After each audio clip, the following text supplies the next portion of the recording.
오늘 우리에게 주시는 하나님의 말씀은 창세기 13장입니다. 창세기 13장 1절부터 13절까지 말씀입니다. 1절부터 13절까지 있는 하나님의 말씀을 들으십시오. 아브라함이 애굽에서 그와 그의 아내와 모든 소유를 롯과 함께 네겝으로 올라가니 아브라함에게 가축과 은과 금이 풍부하였더라. 그가 네겝에서부터 길을 떠나 베델에 이르며 베델과 아이 사이 곧 전에 장막 쳤던 곳에 이르니 그가 처음으로 제단을 쌓은 곳이라. 그가 거기서 여호와의 이름을 불렀더라. 아브라함의 일행 롯도 양과 소와 장막이 있으므로 그 땅이 그들이 동거하기에 넉넉하지 못하였으니 이는 그들의 소유가 많아서 동거할 수 없었음이니라. 그러므로 아브라함의 가축의 목자와 롯의 가축의 목자가 서로 다투고 또 가나안 사람과 브리스 사람도 그 땅에 거주하였는지라. 아브라함이 롯에게 이르되 우리는 한 친족이라. 나나 너나 내 목자나 서로 다투게 하지 말자.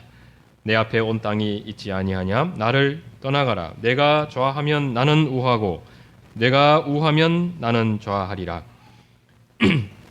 이에 롯이 눈을 들어 요단 지역을 바라본즉 소알까지 온 땅에 물이 넉넉하니 여호와께서 소돔과 고모라를 멸하시기 전이었으므로 여호와의 동산 같고 애굽 땅과 같았더라. 그러므로 롯이 요단 온 지역을 택하고 동으로 옮기니 그들이 서로 떠난지라. 아브라함은 가나안 땅에 거주하였고 롯은 그 지역의 도시들에 머무르며 그 장막을 옮겨 소돔까지 이르렀더라. 소돔 사람은 여호와 앞에 악하며 큰 죄인이었더라. 주님께서 이 말씀을 통해서 우리에게 은혜 베풀어 주시기를 원합니다. 하나님께서는 아브라함을 모든 믿는 자들의 조상으로 부르셨습니다. 우리가 창세기에 나타나는 아브라함의 신앙을 살펴볼 때에 항상 주목하고 있어야 할 것이 있죠. 창세기 12장 2절 3절 말씀에 그 내용이 잘 나타나 있습니다. 창세기 12장 2절 3절 내가 너로 큰 민족을 이루고 내게 복을 주어 내 이름을 창대하게 하리니 너는 복이 될지라. 너를 축복하는 자에게는 내가 복을 내리고 너를 저주하는 자에게는 내가 저주하리니 땅의 모든 족속이 너로 말미암아 복을 얻을 것이라 하신지라. 하나님께서 아브라함을 부르시면서 주신 약속의 말씀, 주님께서 이 약속의 말씀을 어떻게 이루어 가시는지를 잘 살피는 것이죠. 그리고 우리도 아브라함이 믿은 그 하나님을 믿게 되는 대로 나아가는 것입니다. 아브라함의 하나님은 약속하신 것을 이루시는 하나님이십니다. 아브라함의 하나님께서 우리에게 주신 뜻도 반드시 이루시는 분이시죠. 이 사실을 우리가 흔들림 없이 믿게 되는 것, 이것이 하나님께서 우리에게 주신 뜻 가운데 하나이기도 합니다. 주님은 우리에게 소원을 두고 행하게 하시는 분이십니다. 그래서 우리가 때때로 기도하면서 간절한 영적 소원을 지니게 될 때 우리는 이것이 하나님께서 내게 원하시는 뜻이구나 하고 느끼게 됩니다. 그리고 그것이 주님의 말씀에 비추어서 주님의 뜻과 부합하고 교회의 질서와 또 잘 부합할 때 우리는 그것이 하나님의 뜻임을 확인하게 되죠. 제가 주님을 처음 만났을 때 주님께서 제게 큰 은혜를 베풀어 주셨습니다. 제가 그 은혜에 너무 감사해서 주님, 제가 주님을 위해서 뭘 해드릴까요? 어떻게 하면 주님을 가장 기쁘시게 해드릴 수 있을까요? 하고 물으면서 열심히 기도했었습니다. 그때 제 마음속에 큰 확신으로 찾아온 것이 있었습니다. 내가 주님을 사랑하면 주님께서 기뻐하시겠구나, 그런 생각이 든 것입니다. 그래서 이렇게 기도드렸습니다. 주님, 제가 주님을 사랑하는 사람이 되게 해주십시오. 그렇게 기도했는데 마음이 점점 불편해져서 기도를 더 했죠. 회개하면서 기도 제목을 바꿨습니다. 한 마디를 더 추가한 거죠. 주님, 제가 주님을 누구보다 사랑하는 사람이 되게 해주십시오. 이렇게 이제 기도 드렸을 때 기쁜 마음이 들었습니다. 그 기도를 드린 후에 대략 한 28년 정도 지나가고 있습니다. 뒤 돌아보면서 과연 주님께서 그때의 내 기도를 들어주셨는가 생각을 해보게 되면 저를 빚어 가시는 주님의 손길은 한치의 오차도 없이 정확하시다는 것을 고백하게 됩니다. 저는 지금도 그 누구보다 하나님을 사랑하는 사람이 되지는 못했습니다.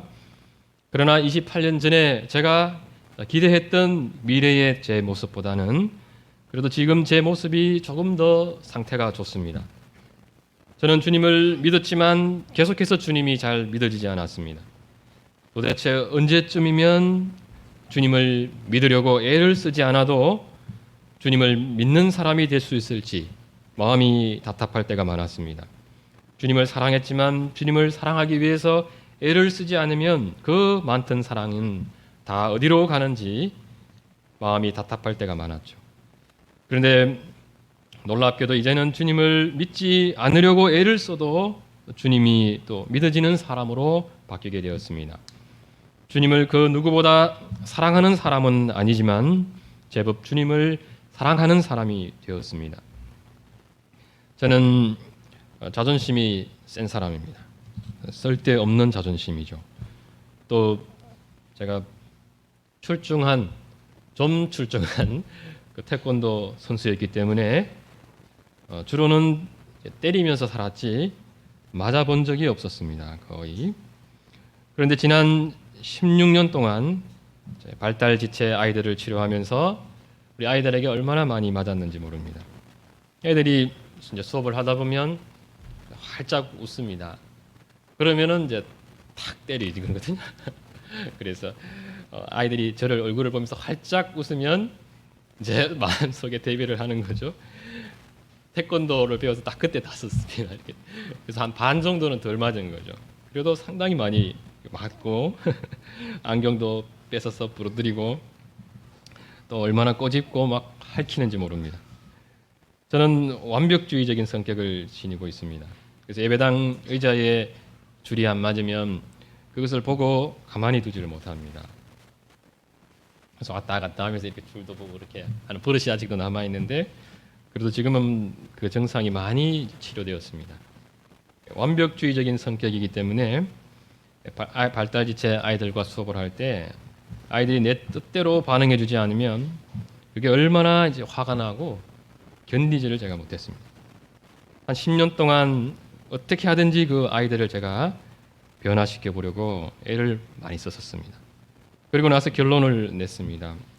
애들을 바꾸지 말고 내가 바뀌어야 되겠다. 나를 바꾸는 게 빠르겠다. 그러면서 쓸데없는 그런 자존심, 고집 이런 것들이 상당히 많이 이제 사라지게 되었습니다. 정신없이 살아갈 때는 잘 모릅니다. 그런데 시간이 제법 지난 후에 뒤를 돌아보면 그때마다 주님은 정말 철저하시구나. 한치의 오차도 없이 그때의 그 기도에 응답해 가시는구나. 이런 고백을 드리게 됩니다.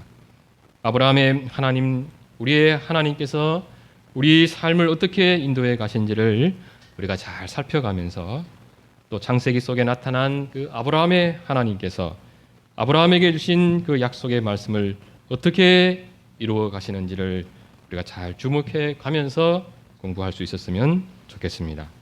오늘 13장 말씀에는 그동안 늘 함께 동고동락했던 아브라함과 또 조카 롯이 헤어지는 장면이 나타납니다. 그들은 기근의 때에 함께 애굽까지 내려갔었습니다. 그리고 애굽에서 다시 올라와서 베델과 아이 사이, 그러니까 전에 장막 쳤던 곳에 다시 이르렀습니다. 그곳에서 그들은 하나님께 예배를 드렸고 또 함께 살아갔습니다. 그런데 시간이 지나면서 문제가 발생하기 시작한 것이죠. 그들이 거주하던 땅이 함께 동거하며 살기에는 비좁았던 것입니다. 5절 6절을 보십시오. 아브라함의 일행 롯도 양과 소와 장막이 있으므로 그 땅이 그들이 동거하기에 넉넉하지 못하였으니 이는 그들의 소유가 많아서 동거할 수 없음이니라. 일단 여기서 우리가 한 가지 확인하게 되는 것이 있죠. 하나님께서 아브라함에게 내게 복을 주겠다 하셨던 그 말씀이 말씀대로 잘 나타나고 있는 모습입니다. 아브라함은 가나안에 기근이 생겨서 애굽까지 내려갔었습니다. 그곳에서 아내 사레를 바로에게 뺏길 뻔했죠. 그런데 하나님께서 바로의 집에 재앙을 내렸고 아브라함의 집안을 보호해 주셨습니다. 거짓말은 아브라함이 했지 않습니까? 그런데 재앙은 바로가 당했습니다. 그 이유가 무엇이겠습니까? 하나님은 아브라함과 약속 맺은 분이시기 때문이죠. 아브라함이 본토 친척 아비집을 떠나 하나님이 지시하신 곳으로 가면 내가 아브라함에게 준 그 약속을 지키겠다. 이렇게 언약 맺으신 것입니다. 주님은 그 약속대로 아브라함을 중심으로 모든 일을 진행시켜 가신 것입니다. 13장 2절을 보면 아브라함은 애굽에서 나올 때 가축과 은금이 풍부했습니다. 그야말로 아브라함은 뒤로 넘어져도 물질적 복을 받은 사람이라 할 수 있죠. 거기에다가 그가 정착하여 살던 곳에서 조카와 함께 살기에는 땅이 좁을 만큼 소유가 넉넉해졌습니다. 복 주겠다 하셨던 그 하나님의 말씀이 그렇게 이루어져 가고 있었던 것입니다. 그런데 아브라함과 조카 롯 사이에 어떤 문제가 발생하게 됩니까? 7절을 한번 보십시오. 그러므로 아브라함의 가축의 목자와 롯의 가축의 목자가 서로 다투고 또 가나안 사람과 브리스 사람도 그 땅에 거주하였는지라. 아브라함이 머물러 살던 곳이 함께 살기에는 비좁게 된 것입니다. 그러면서 아브라함의 가축의 목자와 롯의 가축의 목자들이 서로 다투는 일이 발생하게 됩니다. 이런 경우에 우리 같으면 어떻게 이 문제를 해결했을까 한번 생각해 보면 좋겠죠. 사람이 잘 지내다가도 막상 다투다 보면 생각의 폭이 좁아지게 됩니다. 그래서 불필요한 자존심 싸움을 하게 되죠. 불필요한 힘겨루기로 문제의 본질과 상관없이 나아갈 때가 많습니다. 그런데 우리는 여기서 아브라함의 성숙한 면을 보게 됩니다. 8절입니다. 아브라함이 롯에게 이르되 우리는 한 친족이라 나나 너나 내 목자나 서로 다투게 하지 말라. 그러면서 조카에게 다음과 같이 제안합니다. 9절 내 앞에 온 땅이 있지 아니하냐. 나를 떠나가라. 내가 좌하면 나는 우하고 내가 우하면 나는 좌하리라. 내 앞에 온 땅이 있지 아니하냐. 나를 떠나가라. 내가 좌하면 나는 우하고 너가 우하면 나는 좌하리라. 그냥 별 생각 없이 이 부분을 읽고 지나가게 되면 아브라함의 양보가 얼마나 대단한 것인지 또 그 양보 속에 드리워져 있는 아브라함의 신앙이 어떠한지를 놓치기가 쉽습니다. 아브라함이 나이가 많고 롯이 자신의 조카이기 때문에 그 정도는 할 수 있지 않은가 그렇게 쉽게 생각하고 지나치기 쉽죠. 그런데 우리 삶을 잘 들여다보면 이것이 그렇게 간단한 문제가 아니라는 것을 알게 됩니다. 적어도 대한민국 사회는 어른이기 때문에 양보해야 한다는 말보다는 더 어리기 때문에 더 젊기 때문에 양보해야 한다는 이 생각이 좀 더 지배적이죠. 그래도 지금 많이 바뀌고 있지만 아직까지는 어른 먼저 이런 의식들이 여전히 많이 남아 있습니다. 아브라함과 롯이 친척이기 때문에 가능하지 않은가 이런 생각도 해보게 되죠. 그런데 사실 이것은 때때로 부모 자식 사이에서도 잘 되지 않는 부분입니다. 어린 자녀를 키우는 부모님들도 늘 자녀들 중심으로 희생하면서 살아가는 것 같지만 항상 그렇지는 않습니다. 물론 관대하죠. 주로는. 그러나 일관성 있게 그것이 또 잘 나타나지 않습니다. 때때로 자녀들이 버릇이 좀 없다 해서 불필요한 권위를 내세우면서 윽박지르거나 꾸중을 할 때 자녀들 마음에 깊은 상처를 줄 때가 많습니다. 친구 사이도 보면 평소 그 많은 의리를 논하면서 살다가도 어떤 이해관계에 부딪히게 될 때 감정이 상하고 관계가 서서히 멀어지는 경우를 우리는 얼마든지 보게 됩니다. 내가 좌하고 나는 우하고 이것은 단순히 어디로 갈 것인가의 문제가 아니죠. 재산의 문제죠. 궁극적으로는 생존의 문제와 직결되어 있습니다. 결혼해서 각자의 가정을 꾸려가면서 사는 친형제 둘이 커피 가게를 막 시작하려고 한다고 한번 생각해 봅시다. 때마침 커피 가게를 할 수 있는 상가 2개가 나왔습니다. 그런데 한 곳은 목이 좋아서 늘 사람들이 지나다니고 바글거리는 곳입니다. 한 곳은 하루 종일 서 있어도 손가락으로 꼽을 만한 그런 사람만 지나다니는 곳입니다. 그런데 놀랍게도 인대료가 같습니다. 이 상황에서 형이 동생에게 내가 좌하면 나는 우하겠다, 내가 우하면 나는 좌하겠다 이렇게 말하는 것이 쉽겠습니까?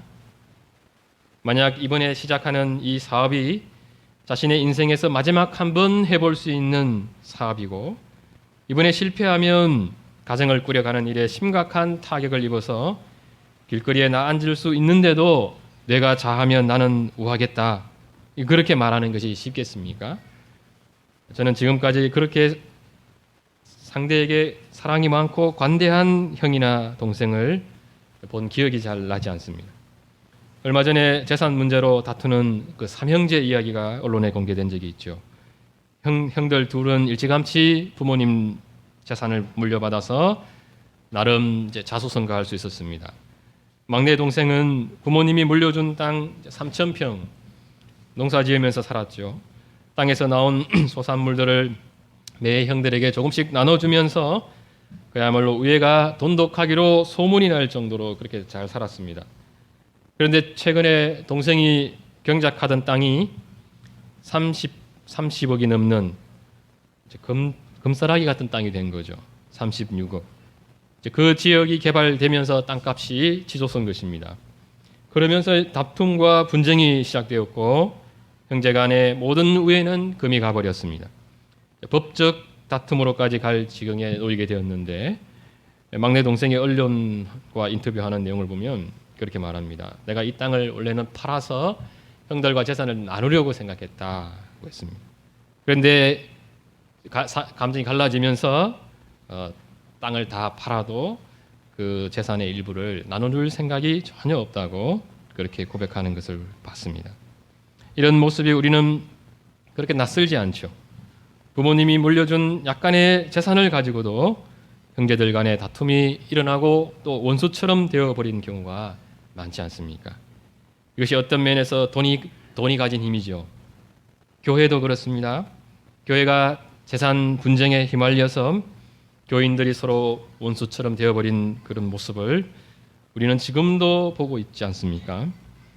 우리가 살아가면서 마치 하나의 법칙처럼 경험하게 되는 것이 있죠. 돈이 있는 곳에 그 마음이 있더라 하는 것입니다. 우리는 돈을 주는 만큼 일하고 또 돈을 쓰는 동안만 친구인 경우가 많습니다. 돈이 되는 동안만 동지죠. 돈이 되는 동안만 친구입니다. 오랫동안 함께 살아가는 친구인데도 밥 한 끼 사주지 않을 만큼 또 돈 쓰는데 인색한 친구가 있지 않습니까? 대개 그런 친구들은 내가 그 친구를 위해서 더 이상 돈을 쓰지 않을 때 쉽게 멀어지는 것을 볼 수 있습니다. 우리는 돈보다 사람을 더 사랑하기가 쉽지 않습니다. 아무런 대가 없이 희생하는 것이 쉽지 않죠. 희생을 하더라도 그것이 내게 이익이 되어야만 움직일 수 있습니다. 우리는 아주 어렸을 때부터 이렇게 계산에 정확한 사람들로 훈련되어져 갑니다.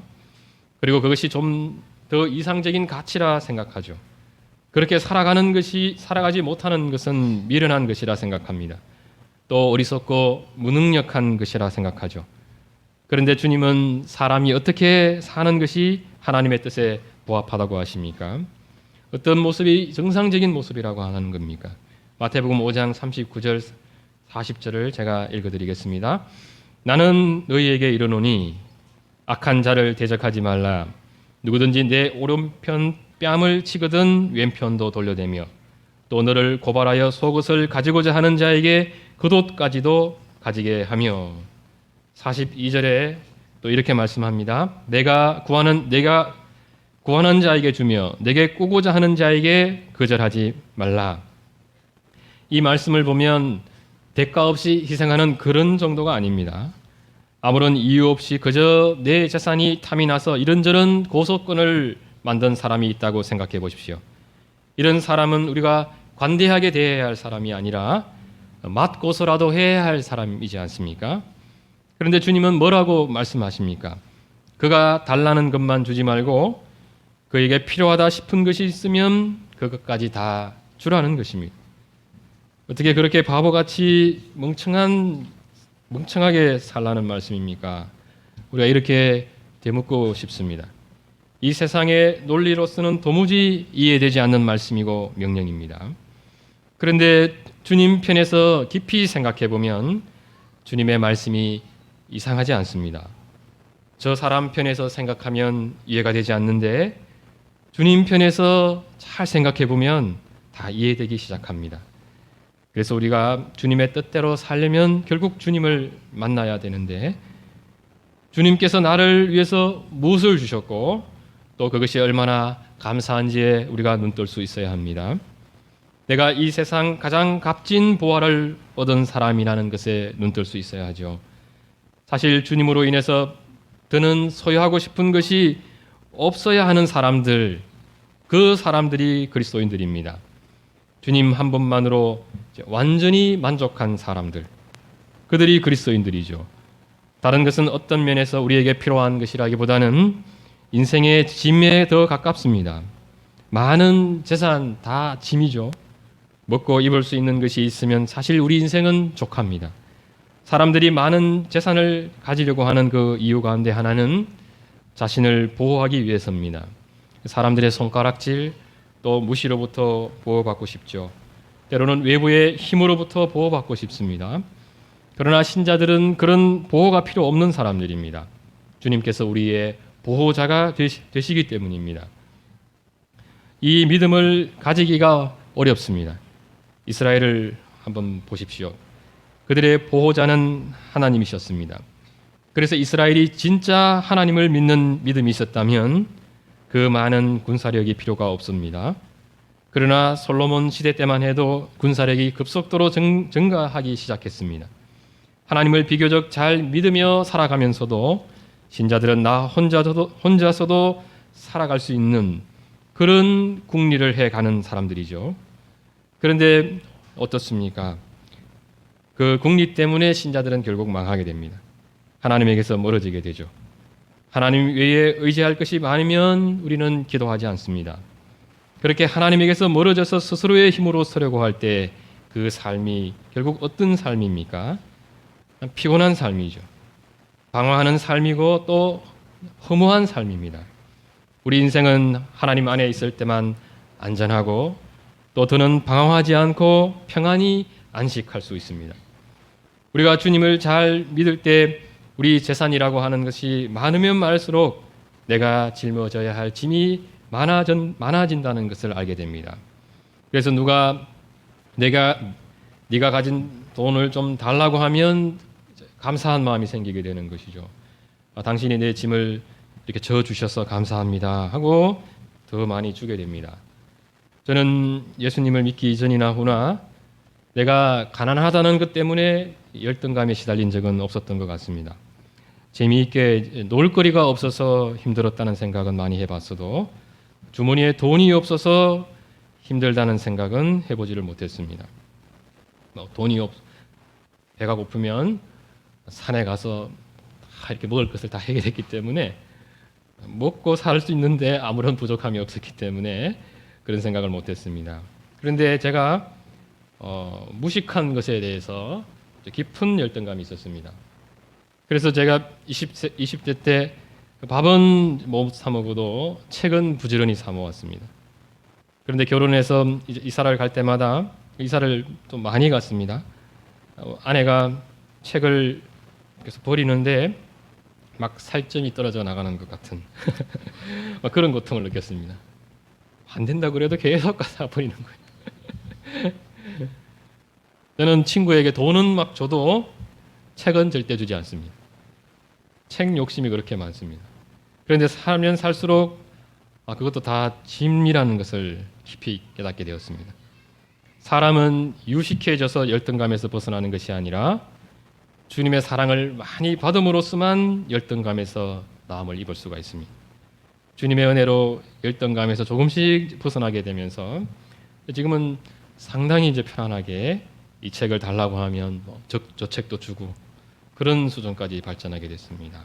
저기 룸에 보면 제 책이 많이 있는데 그냥 막 가져가셔도 상관이 없습니다. 우리 가운데는 아직까지도 내가 소유한 것을 타인에게 나눠주면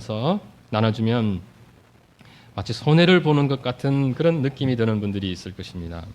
많겠죠. 그러나 우리가 다시 한번 주님께서 내게 주신 것들을 생각해 보면 이런 우리 생각이 참 우스운 생각이라는 것을 알게 됩니다. 우리 주님께서 우리에게 주신 것은 주님이 가진 것의 일부가 아니죠. 주님의 생명을 주신 분이십니다. 우리는 다 주님께 1만 달란트 빚진 사람들입니다. 이것이 얼마나 큰 은혜인지 감이 잘 오지 않는 분들이 있습니다. 이런 분들의 문제는 주님께서 내게 어떤 은혜를 베풀어 주셨는가 이것을 잘 모르는 것에 있지 않습니다. 어떤 은혜를 베풀어 주셨는지 잘 알아도 하나님이 그 은혜를 베풀어 주신 그 하나님의 존재의 그 크기를 이제 모르면 우리가 그것을 결국은 깊이 인식할 수가 없습니다. 그래서 우리가 기도를 많이 해야 됩니다. 그래서 주님을 만나야 되죠. 내 죄나 내 잘못이 얼마나 큰지를 우리가 잘 깨닫지 못하는 것도 내 죄가 무엇인지 몰라서가 아닙니다. 내가 얼마나 크신 분 앞에서 죄를 지었는지 모르기 때문이죠. 그리스도께서 우리에게 주신 것은 단순히 한 생명, 한 목숨이 아닙니다. 주님께서 우리에게 주신 것은 이 세상 만물을 지으신 하나님 자신입니다. 그래서 누구든지 주님을 선물로 받은 사람들은 다 받은 사람이 되게 되는 것입니다. 주님을 얻는 사람의 충족감, 이 만족감이라고 하는 것은 말로 표현할 수가 없습니다. 그래서 주님은 우리에게 말씀하실 수 있는 것이죠. 이제 너희도 너의 것 일부를 주는 사람이 되라 하는 겁니다. 내게 구하는 자에게 주며 내게 꾸고자 하는 자에게 거절하지 말라. 이 정도 되면 우리는 주님께서 지금 우리에게 순종하기 어려운 것을 요구하는 것이 아니구나 하는 것을 눈치챌 수 있습니다. 물론 주님은 우리가 염려하는 사람들이라는 것도 잘 알고 있죠. 그래서 염려의 문제도 다 내려놓으라고 다음과 같이 말씀하셨습니다. 마태복음 6장 30절 31절 오늘 있다가 내일 아궁이에 던져지는 들풀도 하나님이 이렇게 입히시거든 하물며 너희 일까 보냐. 그러므로 염려하여 이르기를 무엇을 먹을까 무엇을 마실까 무엇을 입을까 하지 말라. 그러면서 또 이렇게 말씀합니다. 구하라 그리하면 너희에게 주실 것이요 찾으라 그리하면 찾을 것이요 문을 두드리라 그리하면 너희에게 열릴 것이니. 이런 특혜까지 누리며 사는 사람들이 바로 그리스도인들입니다.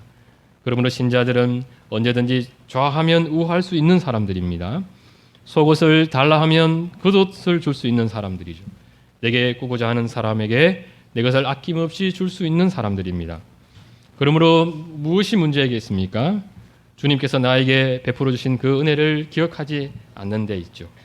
우리의 필요를 언제든지 채워주실 수 있는 그 하나님을 믿는 믿음이 부족한 데 있습니다.